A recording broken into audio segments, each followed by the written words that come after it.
En el nombre del Padre, del Hijo y del Espíritu Santo. Amén. Celebramos hoy esta fiesta tan hermosa de la Inmaculada Concepción, podemos decir así, el primer fundamento de todos los demás privilegios que obtuvo la Virgen María, en particular esa gracia tan especial, tan única de ser la Madre de Dios. Y también este día, como lo suele hacer la Iglesia, acostumbra hacerlo la Iglesia, prácticamente era una costumbre que se realizaba en todo el mundo. El 8 de diciembre es el día que los niños, y algunos no tan niños, más grandes, van a tomar hoy día su primera comunión. Van a recibir por primera vez a nuestro Señor con su cuerpo, su sangre, su alma y su divinidad. Y es muy hermosa esta ocasión. Justo el día de la Inmaculada Concepción hay una relación tan íntima, tan estrecha, entre esa gracia tan particular que tiene la Virgen María y la Sagrada Eucaristía, para que ustedes, queridos niños y niñas, no se olviden de este día tan importante de su primera comunión. Como ustedes saben, el año 1854, hace algunos años ya, un papa, el Papa Pío IX, declaró solemnemente frente a toda la cristiandad, a todo el pueblo cristiano, que la Virgen María, por un singular privilegio de Dios y en previsión, es decir, en vistas de lo que iba a hacer Jesucristo en la cruz, ella, por especial favor de Dios, fue preservada, fue eximida de todo pecado, aún del pecado original. Es la única criatura en todo el universo, por supuesto, además de nuestro Señor Jesucristo, que Él es el mismo Dios, que no tiene el pecado original. Y por eso nosotros celebramos esta fiesta con el nombre de la Inmaculada Concepción. Y además de esto, hubo un hecho histórico muy hermoso, por el cual el cielo mismo, Dios mismo, por medio de su madre, de la Virgen, confirmó esto que había dicho el Papa. 4 años después, en 1858, la Virgen María se aparece a una niña de la edad de ustedes, una niña que estaba aprendiendo el catecismo, estaba haciendo sus cursos de catecismo y en uno de los paseos que hacía por ese pueblito de Lourdes, la Virgen se le aparece y después de varias apariciones le dice su nombre. Santa Bernardita de Lourdes le preguntaba el nombre porque el obispo no le quería creer tan fácilmente lo que ella decía, podía estar inventándose una historia, y entonces, muy bien, el obispo le pide una prueba. Le dice, bueno, pregúntale a esa señora que tú dices que se te aparece, ¿cómo se llama? Y en una de las ocasiones en que ella le pregunta el nombre y le dice que el señor obispo le ha pedido esta señal, la Virgen María le responde, le dice, yo soy la Inmaculada Concepción. Santa Bernardita no había escuchado nunca este nombre, entonces se vuelve corriendo y venía repitiendo ese nombre para no olvidarse cuando llegara frente al obispo y decirle ese nombre. Y así es como el obispo quedó asombrado de esta frase, que una niña como ella no podía saber, no podía conocer 4 años después de la declaración del dogma, y así es como creyó en esta aparición. Y entonces nosotros sabemos que ella es inmaculada, es decir, que no tiene mancha. Pero decir esto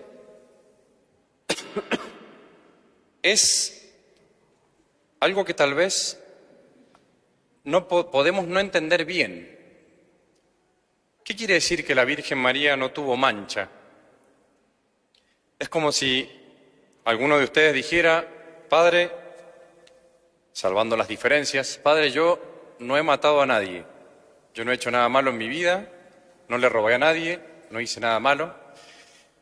Que la Virgen María sea inmaculada, que no tenga pecado, no es solamente, no quiere decir solamente, por supuesto, que el demonio no tuvo ninguna participación, nunca pudo hacerla pecar, jamás, sino que quiere decir algo mucho más grande. Quiere decir que desde que ella fue concebida, desde que ella estuvo en el seno de su madre, Santa Ana, la madre de la Virgen, desde ese momento ella tenía todo su corazón, todos sus deseos, todas sus intenciones, sin ningún freno, sin ningún obstáculo, dirigidas hacia Dios. Ella, desde que fue concebida y después cuando empezó a ser niñita, desde chica, desde niña, tenía un gran deseo de Dios, un gran deseo de las cosas de Dios, un gran deseo de amar a Dios y de consagrarse. Tan grande era su deseo que a los 3 años, como ustedes saben, ella se presentó en el templo y allí se consagró completamente a Dios, consagró su virginidad a Dios.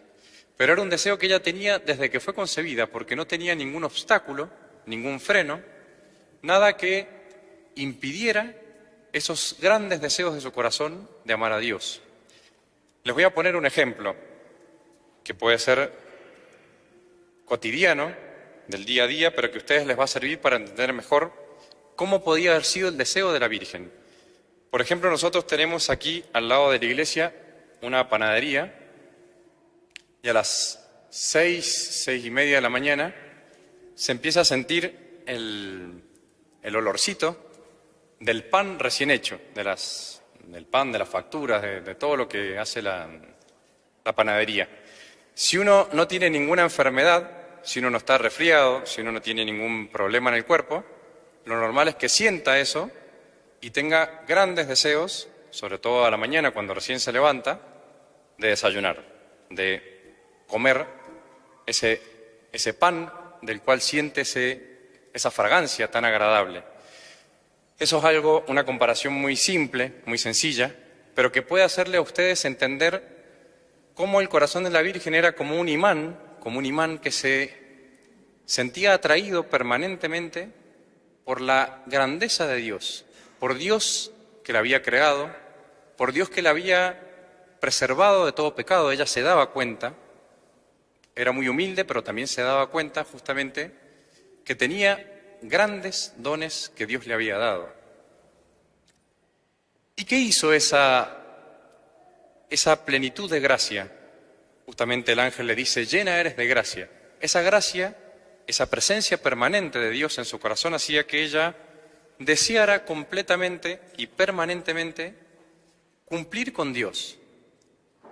Cuando ella se entera que va a ser la madre de Dios, y después de que fue madre de Jesús, también se va enterando, ella ya lo sabía porque conocía la Biblia, que su hijo tenía un plan preparado para salvar a los hombres, para darles a todos los hombres la posibilidad de vivir como ella vivía, en gracia de Dios, de que los hombres pudieran irse al cielo. Y ella se dio cuenta que ella tenía un papel, una función muy importante, porque era la madre de Dios. Y entonces dice el Evangelio que la Virgen guardaba todas estas cosas en su corazón. Ella lo veía a su hijo, como a ustedes, que era niño, y que de a poco le iba diciendo a la Virgen, imagínense ustedes a su mamá, en algún que otro momento le iba diciendo de a poquito cómo iba a tener que ser su vida. Seguramente que él le dijo: madre mía, en algún momento voy a tener que dar mi vida por las almas, entregar mi vida por las almas. Y la Virgen María ha tenido ese deseo permanente de que ese plan se cumpla, de que por fin ese maleficio, esa llave por la cual estaba cerrada la puerta del cielo, abriera a todos los hombres la posibilidad de salvarse. Ella lo acompañó, lo animó al principio a hacer los milagros. Ella fue la que le dijo a su hijo, bueno, en las bodas de Caná, cuando no tenían vino, les dijo a las personas, bueno, hagan lo que él les diga. Nuestro Señor le dice, no, todavía no es el momento. Y la Virgen es como si no escuchara y le dice a la gente, hagan lo que Él os diga. Y Él ahí, en cierta manera, se ve como obligado a hacer su primer milagro y acercarse porque la Virgen quería permanentemente que se acercara a ese plan por el cual iba a salvar a los hombres. ¿Y cuál va a ser la sorpresa de ella? Que cuando se va acercando su hijo a ese último momento, que era la cruz, cuando empiezan los hombres a insultar a Jesús, cuando empiezan a escupirlo, a decirle que Él no era Dios, cuando les rasgan sus vestiduras, la Virgen ahí lloraba, por supuesto, al ver a su hijo tan desfigurado, un hijo tan bueno. Imagínense a la Virgen haberlo conocido durante 33 años a su hijo, que siempre era obediente, que siempre era bueno con su madre, que hacía todas las cosas bien, y verlo tan desfigurado en la cruz. Pero en ese momento, cuando nuestro Señor está por morir, ahí le dice, madre, ahí tienes a tu hijo. Le entrega, en la persona de San Juan, a todos los hombres de la tierra, para que ella sea la madre, para que ella sea la encargada de ayudar a todos los hombres, y especialmente a ustedes hoy día, a beneficiarse, a recibir esos regalos que Dios les quería dar por medio de la cruz. Cuando nuestro Señor muere en la cruz, en ese momento entiende la Virgen que allí se cumple para siempre, de una vez para siempre, el triunfo definitivo de su Hijo. Y se cumple para siempre su función de madre. Ahí ella entiende que estando al pie de la cruz, que estando al lado de ese sacrificio que Jesucristo realizó, allí ella va a poder repartir hasta el fin del mundo, de la historia del hombre, todos los beneficios, todas las gracias que los hombres necesitan. Pues, ¿qué están haciendo ustedes el día de hoy? Y ya con esto termino. Están justamente acercándose, en unos instantes se van a acercar al pie de la cruz. Se van a acercar a ese momento en el cual se cumplió de manera definitiva, repito, y permanente, el triunfo, la victoria de Jesús sobre el demonio, sobre el mundo, sobre la carne. Y por lo tanto el triunfo de Jesús en sus almas sobre el pecado. Ahora, en unos instantes que ustedes van a acercarse a comulgar por primera vez en su vida, es la primera vez que ustedes van a participar de esa, repito, de esa victoria, de ese plan tan grande que tenía Jesús y de esa victoria de la cual participó la Virgen. Y por eso la Virgen lo que más quiere y lo que más estaba esperando desde que ustedes nacieron era este momento, porque ella sabía que así como su hijo había estado esperando un tiempo hasta llegar a la cruz, así ustedes tenían que esperar unos años hasta llegar al pie de la cruz. Y ella quiere que ustedes nunca se separen, nunca se aparten de este lugar, que siempre ustedes tengan la posibilidad de volver a vencer al demonio, de volver a tener ese tesoro tan grande que es a Jesús mismo en la Eucaristía cada vez que reciban la hostia.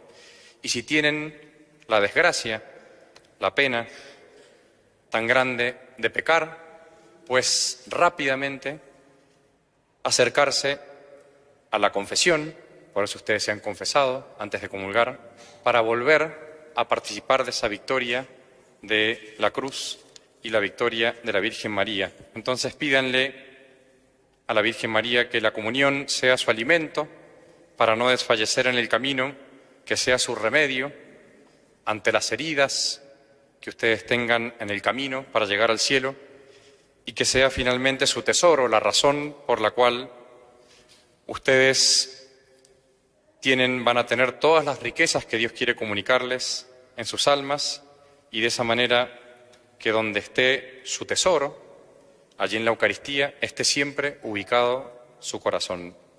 Ave María Purísima. En el nombre del Padre, del Hijo y del Espíritu Santo. Amén.